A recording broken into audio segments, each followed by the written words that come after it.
There's something about being the one who broke trust in midlife that hits differently than it would have at 25. Not because the damage is necessarily worse, though it might be, but because you can't escape into the narrative that you're still figuring out who you are. At this point in life, you know who you are, or at least you thought you did. And that's exactly what makes the shame so intense. Hi, I'm Jessica. I'm a marriage and family therapist, and for the last 15 years, I've sat with people navigating what happens when the person they thought they were and the person their behavior revealed turn out to be two different people. This video isn't about rebuilding trust through better communication or written agreements, though those things do matter. This is about what's happening underneath all of that. The developmental reality that makes trust ruptures in midlife a different kind of crisis than the mistakes you made when you were younger. Because here's what I've observed.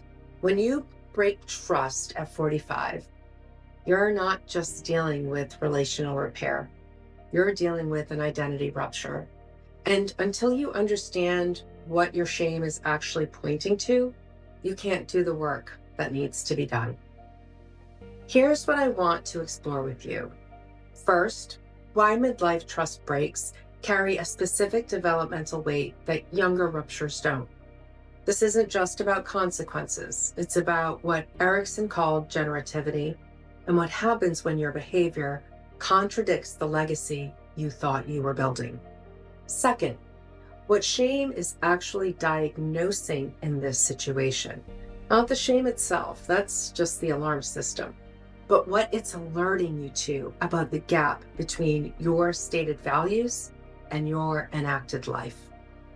And third, what the pathway forward actually requires.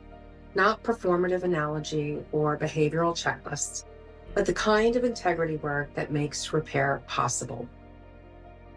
So let's start with why this matters differently now.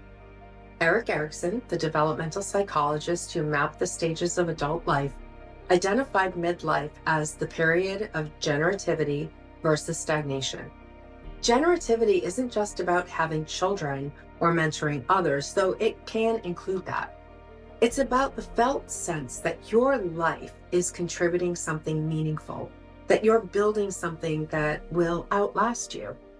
The opposite of generativity is stagnation. The sense that you're not growing, not contributing, not becoming anyone beyond who you've already been.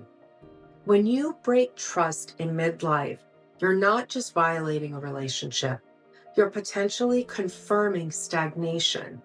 The behavior that broke trust becomes evidence that you haven't actually grown, that you're still operating from the same defensive patterns you promised yourself you'd outgrow, that the version of yourself you thought you were becoming doesn't actually exist.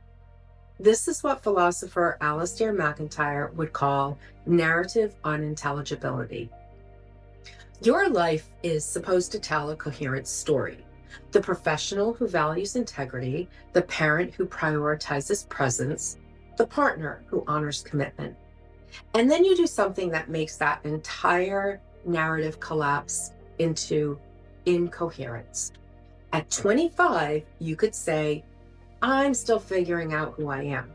At 45, that defense doesn't work.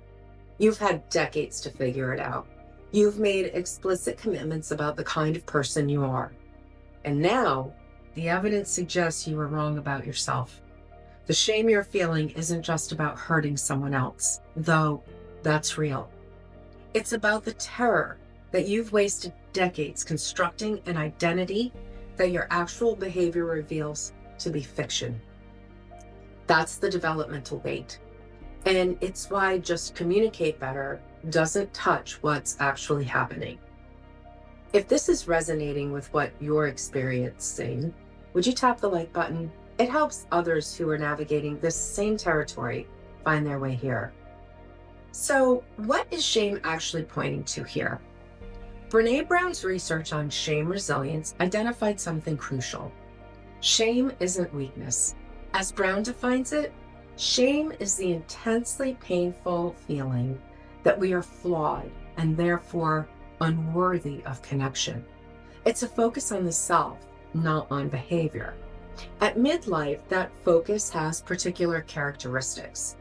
You're not dealing with isolated bad choices. You're dealing with systematic misalignment, years of small compromises that finally revealed themselves in one catastrophic rupture. The affair that wasn't really about the other person, but about medicating the chronic misalignment between your stated values and your enacted life. The financial deception that grew from years of avoiding hard conversations about competing priorities. The betrayal of confidence that emerged from never learning to hold appropriate boundaries. What shame is diagnosing is values incongruence. Carl Jung studied people going through major life transitions and noticed that the aspects of ourselves we most vigorously deny, what he called the shadow, are precisely the aspects that eventually erupt into consciousness in destructive ways. The person who prides themselves on honesty but hasn't examined their patterns of strategic omission. The partner who values fidelity but hasn't acknowledged their emotional unavailability. The parent who champions integrity but hasn't faced their own defensive dishonesty. The trust rupture didn't come from nowhere. It came from living against your values for so long that the misalignment became unbearable. And your psyche found a way, however destructive, to force the question.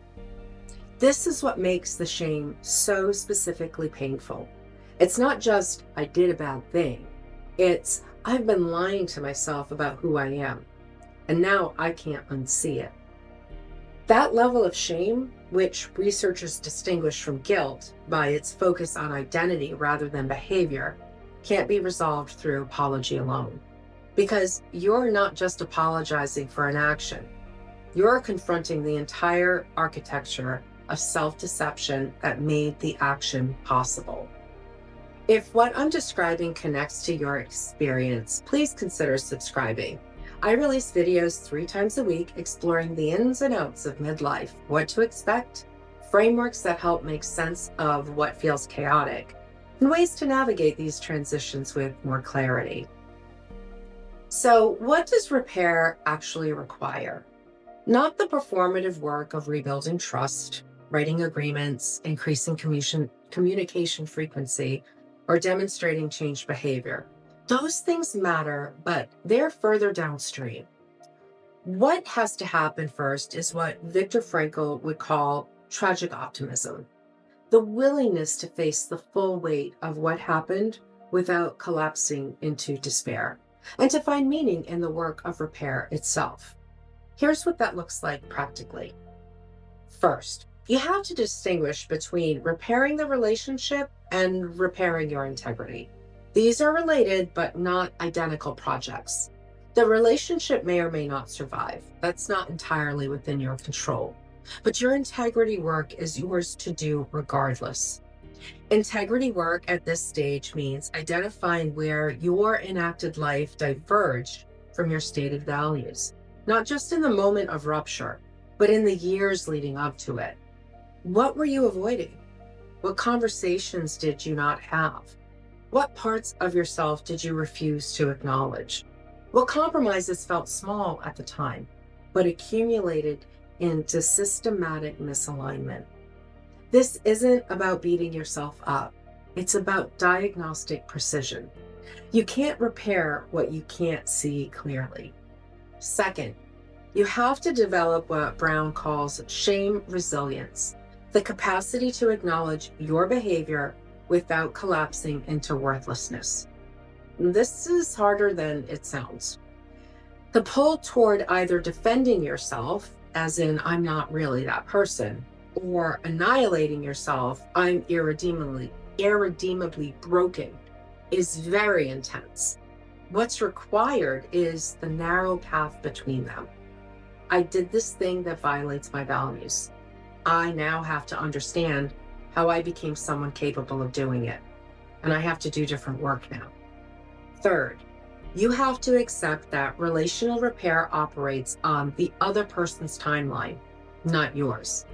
Your urgency to resolve the shame by being forgiven is understandable, and it's also not the other person's job to manage. The work you're doing, the integrity work, the values realignment, the shadow integration, that work has to be worth doing for its own sake, not as a strategy to earn forgiveness, but because becoming a person whose behavior aligns with their values is the work of the second half of life, whether this particular relationship survives or not. Here's what I want you to consider. The shame you're feeling might be the most honest thing that's happened to you in years, not because you deserve to suffer. You don't. But because the shame is the signal that you finally can't ignore the distance between who you said you were and who your behavior reveals you to be. At midlife, you have something you didn't have at 25. Enough life experience to know that people actually can change, and enough time remaining to do substantive work. Not just behavioral modification, but the kind of deep values realignment that makes different behavior possible. The question isn't whether you can rebuild trust with this specific person. That's not entirely up to you. The question is whether you're willing to do the integrity work that makes you trustworthy, regardless of whether anyone else ever trusts you again. Trust ruptures in midlife don't just threaten relationships. They threaten the entire narrative you've been building about who you are. And that's the actual opportunity. Because the work of the second half of life isn't maintaining the fiction of who you thought you were. It's becoming someone whose actions and values actually align. Someone who lives with enough integrity that trust becomes possible. Not because you've perfected the performance, but because you finally stopped performing. That's the work. And it starts not with convincing someone else, but with facing yourself clearly enough to begin. If there's something specific you'd like me to cover about midlife transitions or the work of values alignment, leave a comment below. I read them, I engage with them, and they often become the seeds for future videos. And as a reminder, I release videos 3 times a week, every week. So subscribe if you want to continue exploring what's happening in this season of life and what might help you navigate it. The shame you're carrying might be exactly what you need to finally tell yourself the truth. What you do with that truth, that's the rest of the work. I'll see you in the next one.